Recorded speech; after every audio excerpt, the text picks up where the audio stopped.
नमस्कार, मैं हूं अमित पालेत। सुबह के 10 बज रहे हैं और वक्त है दमदार 10 का। और दमदार 10 में बात हम करेंगे आज संभल की।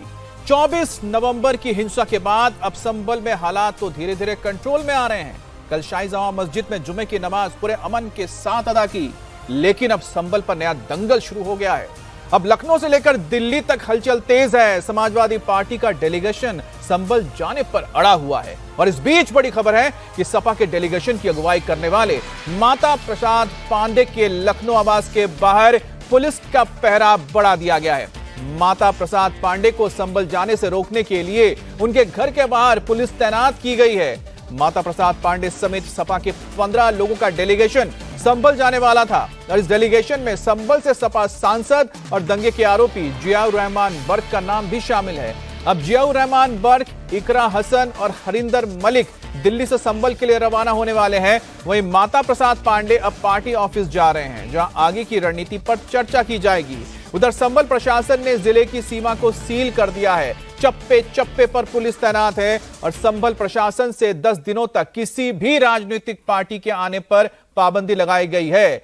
तो 4 तस्वीरें आप देख रहे हैं। संभल में 24 तारीख को हिंसा हुई थी, जिसके बाद अब हालात कंट्रोल में है। पुलिस ने चप्पे चप्पे पर नजर बनाई रखी है, लेकिन साथ ही कहीं ना कहीं सियासी रोटी सेकने के लिए नेता बहुत ही ज्यादा उतारू नजर आ रहे हैं। और यही वजह है कि माता प्रसाद पांडे, जो नेता प्रतिपक्ष है उत्तर प्रदेश विधानसभा में, समाजवादी पार्टी के नेता है, अपने डेलीगेशन के साथ वो संभल जाने की तैयारी में है, जिसमें 5 सांसद और 4 विधायक शामिल है। लेकिन इस बीच माता प्रसाद पांडे के घर के बाहर बड़ी तादाद में पुलिस तैनात की गई है, क्योंकि प्रशासन ने किसी भी नेता या बाहरी व्यक्ति को संभल में आने की इजाजत नहीं दी है।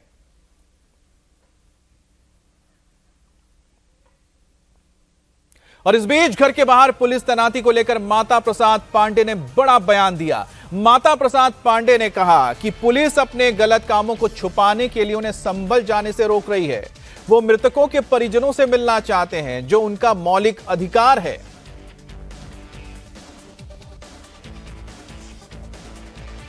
हमें कहीं जाने की स्वतंत्रता है। मुझे इसलिए नहीं जाने देना चाहते होंगे कि इन्होंने तमाम प्रकार के गलत काम किए हैं। वहाँ गोली चली है, लोग मरे हैं, और वो मैं केवल उन घरों में वहाँ जाना चाहता था जिनके घरों के बच्चे मरे हैं, उनके परिवार से मिलता, उन लोगों को संवेदना व्यक्त करता और उनकी सही हकीकत जानता।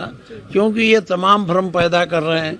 ये पैदा कर रहे हैं कि हम जो है ये अपने आपस में लड़के मरे हैं। कहीं कोई कुछ कहता तो सत्यता का पता लग जाता कि हकीकत क्या है। इसीलिए मैं वहाँ जाना चाहता। और संभल को लेकर तो सियासी पारा हाई है और पुलिस ने संभल जाने की तैयारी कर रहे सपा के प्रदेश अध्यक्ष को भी रोक दिया है। समाजवादी पार्टी ने दावा किया कि यूपी पुलिस ने उनके प्रदेश अध्यक्ष श्यामलाल पाल को घर में नजरबंद किया है। सपा का तो कहना है कि योगी सरकार संविधान और लोकतंत्र की धज्जियां उड़ा रही है। अब सपा डेलीगेशन के खिलाफ पुलिस और प्रशासन के एक्शन को लेकर अखिलेश यादव का बयान भी सामने आया है। अखिलेश ने कहा कि डेलीगेशन पर पाबंदी लगाना बीजेपी सरकार के शासन, प्रशासन और सरकारी प्रबंधन की नाकामी है। ऐसा प्रतिबंध अगर सरकार दंगा करवाने वालों पर लगाती तो संभल का माहौल खराब नहीं होता। अखिलेश ने सोशल मीडिया पर लिखा है कि संभल के प्रशासनिक मंडल को सस्पेंड कर देना चाहिए। वहीं संभल प्रशासन का कहना है कि जिले का अमन चैन धीरे धीरे पटरी पर लौट रहा है। ऐसे में नेताओं के आने से माहौल खराब हो सकता है।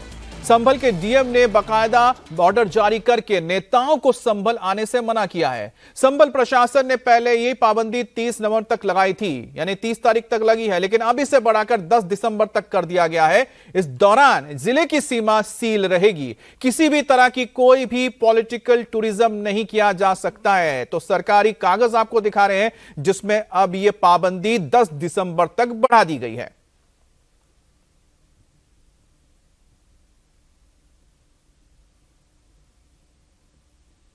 हमें कहीं जाने की स्वतंत्रता है। मुझे इसलिए नहीं जाने देना चाहते होंगे कि इन्होंने तमाम प्रकार के गलत काम किए हैं। वहाँ गोली चली है, लोग मरे हैं, और वो मैं केवल उन घरों में वहाँ जाना चाहता था जिनके घरों के बच्चे मरे हैं, उनके परिवार से मिलता, उन लोगों को संवेदना व्यक्त करता और उनकी सही हकीकत जानता। क्योंकि ये तमाम भ्रम पैदा कर रहे हैं, ये पैदा कर रहे हैं कि हम जो है ये अपने आपस में लड़के मरे हैं। कहीं कोई कुछ कहता तो सत्यता का पता लग जाता कि हकीकत क्या है, इसीलिए मैं वहाँ जाना चाहता था। कोई भी जो भी यहाँ आना चाहता है उन सभी लोगों से हम रिक्वेस्ट कर रहे हैं। वैसे तो जिलाधिकारी के द्वारा प्रतिबंध लगाया जा चुका है कि अभी कोई यहाँ नहीं आ सकता, पर अभी तो हम किसी तरह से हमने शांति व्यवस्था बनाई है, लोगों में विश्वास बहाली हुई है, जनजीवन सामान्य हुआ है। अभी इस तरीके की चीजें अगर कोई आता है तो यहाँ उत्तेजना का कारण बन सकता है, यहाँ पे इंस्टिगेशन हो सकता है, कोई उकसावा हो सकता है। इसकी वजह से हमने लोगों से रिक्वेस्ट किया है, मैं अनुरोध भी कर रहा हूँ लगातार कि जिम्मेदार लोग हैं, जिम्मेदार जगहों पर हैं, वो हमारी बात समझेंगे। वो भी नहीं चाहेंगे कि संभल में फिर से किसी तरह की अशांति हो। हम किसी को रोकना नहीं चाहते, बस इस जो माहौल है उसको बेहतर करना चाहते हैं। और इसी बड़ी खबर पर इस वक्त मेरे साथ मेरे दो सहयोगी जुड़ गए हैं। विशाल प्रताप सिंह इस वक्त माता प्रसाद पांडे के घर के बाहर लखनऊ में मौजूद हैं और दूसरे सहयोगी मेरे शोएब रजा इस वक्त मौजूद हैं दिल्ली में जियाउर रहमान बर्क के घर पर, जो सांसद हैं। विशाल, क्योंकि माता प्रसाद पांडे कह रहे हैं कि उनके मौलिक अधिकार का हनन हो रहा है, तो उनके मौलिक अधिकार का अगर हनन हो रहा है तो ऐसे में वो क्या करेंगे, क्या कदम उठाएंगे? इस वक्त वो कहां पर है?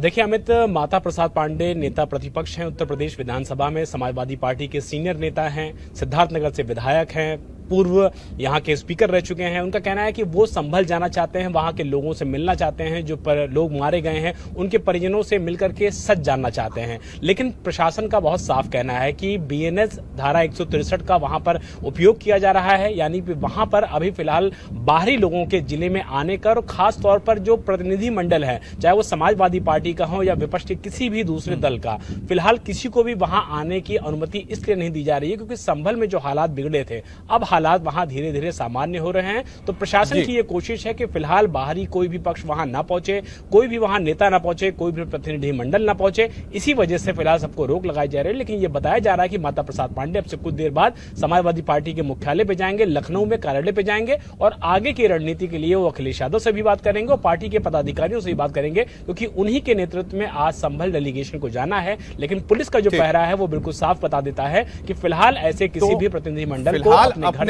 पार्टी के मुखिया से पहले बातचीत करेंगे, उसके बाद वो तय करेंगे कि उनको क्या करना है, क्या कदम उठाना है माता प्रसाद पांडे को। लेकिन जियाउर रहमान बर्क, शोएब, क्या सांसद साहब अपने इलाके का दौरा करने जा रहे हैं? कहां पर इस वक्त मौजूद हैं? बिल्कुल, देखिए अमित, अभी तो दिल्ली के इसी आवास में जो पंत मार्ग पर मौजूद है जियाउर रहमान बर्क अंदर ही मौजूद है, उनकी गाड़ी भी यहीं पर खड़ी है। हमें जो जानकारी मिली है सिर्फ जियाउर रहमान बर्क ही नहीं बल्कि जो मुजफ्फरनगर से समाजवादी पार्टी के सांसद है हरेंद्र मलिक और कैराना से सांसद इकरा हसन, वो भी दिल्ली में ही है, और कुछ देर के बाद वो तीनों के तीनों इकट्ठा होंगे सांसद और फिर संभल के लिए निकलेंगे। इस तरह की खबरें हमारे पास अभी है। हालांकि रुचिवीरा का भी नाम है, आप डेलीगेशन की अगर लिस्ट में देखेंगे, जो मुरादाबाद की सांसद है, लेकिन उनके बारे में कहा जा रहा है कि वो शायद मुरादाबाद कल पहुंच गई और वो वहीं से शामिल होने की कोशिश करेगी। सवाल ये है कि अगर ये तीनों सांसद यहाँ से जो दिल्ली में है निकलते हैं तो इनको दिल्ली से निकलने के बाद, क्योंकि चाहे हापुड़ का इलाका हो या फिर आगे आप बढ़ते हैं, जब आप संभल के लिए जाते हैं अमरोहा का, तो कहाँ रोका जाएगा? क्या पुलिस की जो व्यवस्था है वो वहां पर उस तरह से नजर आएगी? क्योंकि ये साफ इशारा है उत्तर प्रदेश पुलिस का, जिस तरह से हमने लखनऊ में देखा कि माता प्रसाद पांडे को एक तरीके से वहां पर, जिस तरह से वहां पर प्रशासन की ओर से साफ कहा गया है कि 10 दिसंबर तक किसी भी बाहरी व्यक्ति को, राजनीति के किसी भी व्यक्ति को अंदर नहीं आने दिया जाएगा, यानी जिले के अंदर, ताकि वहां पर जो माहौल फिर से खराब ना हो। बहरहाल ये पहली बार नहीं कि उत्तर प्रदेश में आप इसको देख पा रहे हैं। इससे पहले अगर याद हो, बंगाल में भी सौंदर्यखाली में जब घटना हुई थी तो उस दौरान भी जो विपक्ष के नेता थे उनको अंदर जाने से रोका गया था। तो हर इलाके के हर एक राजनीतिक पार्टी की ये एक कोशिश होती है कि अपने इलाके में किस तरह से राजनीतिक हवा को और गर्म ना होने दिया जाए और अपने पक्ष में रखा जाए। बहरहाल उत्तर प्रदेश से लेकर दिल्ली तक संभल को लेकर तो बहुत जबरदस्त सियासत हो रही है। जहां महाराष्ट्र में देखने को मिली, मुस्लिमों ने संभल हिंसा के खिलाफ मोर्चा निकाला, मार्च निकाला। महाराष्ट्र के नांदेड़ में एआईएमएम ने संभल हिंसा के खिलाफ प्रदर्शन किया। इस प्रदर्शन में बड़ी संख्या में मुसलमान इकट्ठा हुए। लोगों ने जमकर योगी और मोदी के खिलाफ नारेबाजी भी की।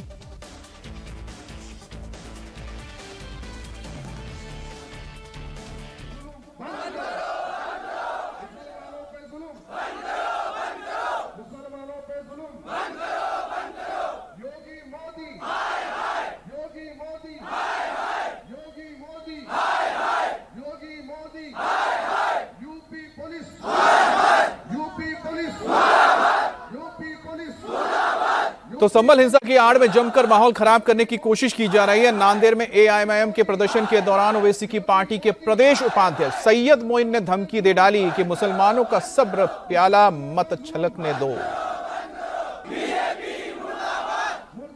बीजेपी के गुंडे, आरएसएस के गुंडे वहां पर नारे लगाते हुए संभल के पीसफुल और शांतिफुल माहौल को तहस नहस करते हैं, नारे लगाते हैं।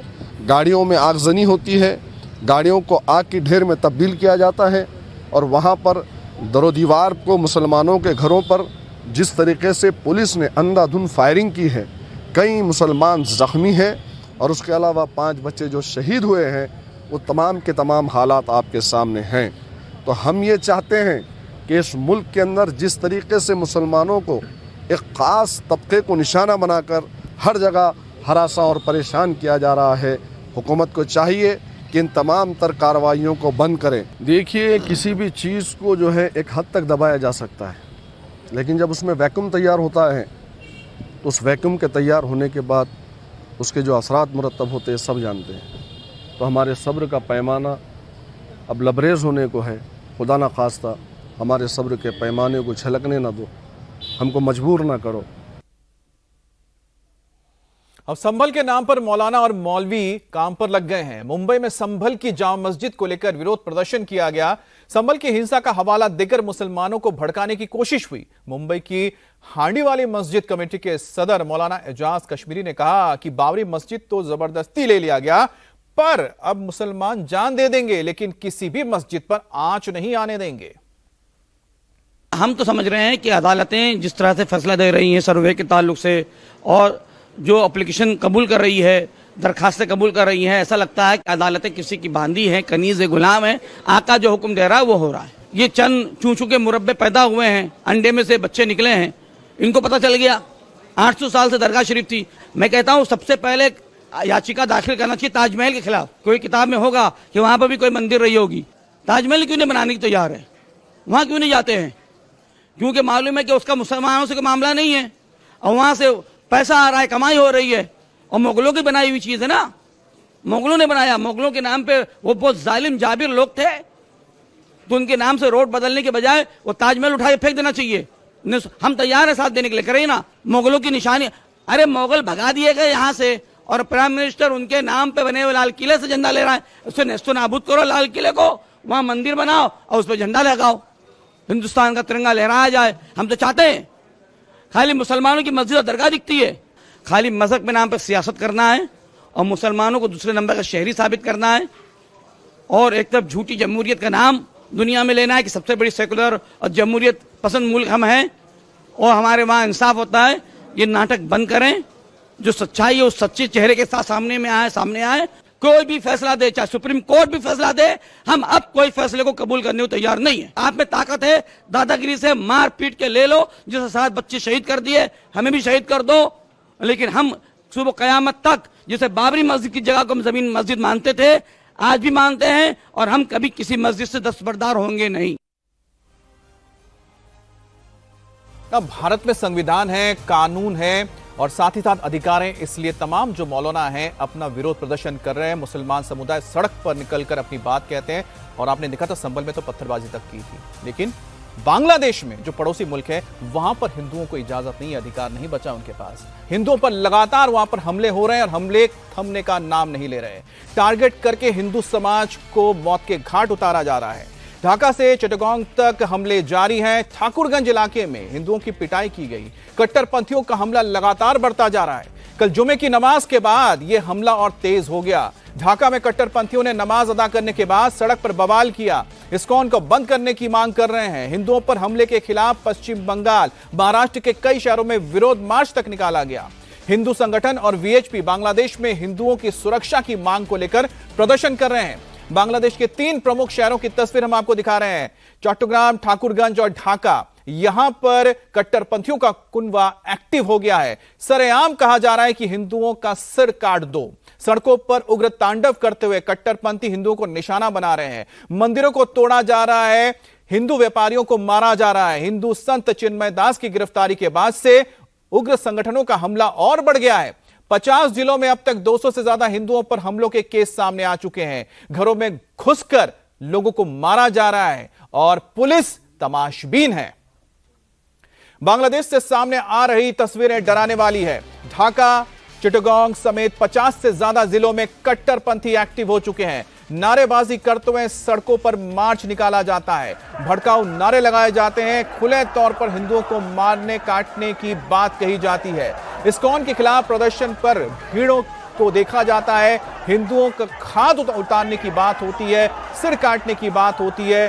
भीड़ सड़कों पे मार्च कर रही है। जहां पर भी उन्हें कोई हिंदू नजर आता है उसकी पिटाई कर देते हैं। तो 2 तस्वीरें हम आपको दिखाते हैं। इन तस्वीरों से आप समझ पाएंगे किस तरह से इस वक्त हालात हैं। एक तरफ देखिए बांग्लादेश में किस तरह से जो यहां पर कट्टरपंथी मुस्लिम समुदाय के लोग हैं वो सड़कों पर उतरे और जबा करने की बात कर रहे हैं, जहां पर कहा जा रहा है इस्कॉन और हिंदुओं को काट डालो। दूसरी तरफ आप देख रहे हैं उसी तरह से बड़ा सा हुजूम निकला है। हाथों में लाठी, डंडे, तलवार लेकर निकले हैं और इनका यही कहना है कि हिंदुओं को मारो, हिंदुओं के मंदिरों को तोड़ो।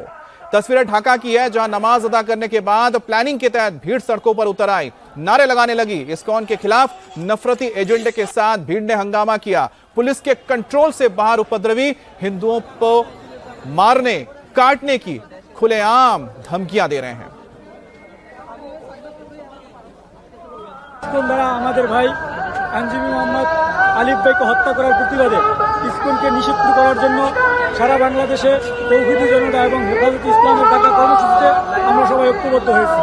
এই দেশে আমরা হিন্দু মুসলিম সহ সবাই শান্তভাবে সবাই ঐক্যবদ্ধভাবে থাকতে চাই, কিন্তু আমাদের সাম্প্রতিক সম্প্রীতি নষ্ট করার জন্য একদল উগ্র হিন্দুত্ববাদী সংগঠন ইসকন দ্বারা আমাদের ভাই আহত হয়েছে, আমাদের ভাইকে নিহত করা হয়েছে, আমাদের মসজিদের উপর আঘাত আসছে।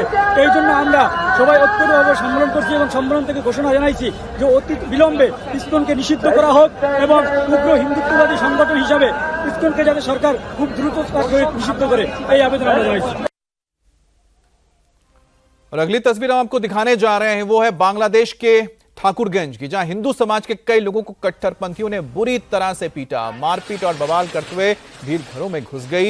हिंदुओं के दुकानों को निशाना बनाया गया और आप देखिए कि किस तरह से लोगों को मारा गया। बस इनका इतना ही कसूर है कि ये हिंदू हैं, ये मुस्लिम नहीं है और इसी वजह से उनको चुन चुनकर मारा जा रहा है। पुलिस हाथ पर हाथ धरे बैठी है और यह गुस्सा इसलिए भड़का है क्योंकि हिंदू समुदाय के लोगों ने एकजुट होकर अपनी सुरक्षा के लिए बात की थी। चिटगांव के अंदर एक बड़ा सम्मेलन हुआ था, जनसभा की गई थी और अपनी मांग रखी गई थी, जिसके बाद लगातार इस्कॉन और साथ ही साथ हिंदुओं को टारगेट किया जा रहा है।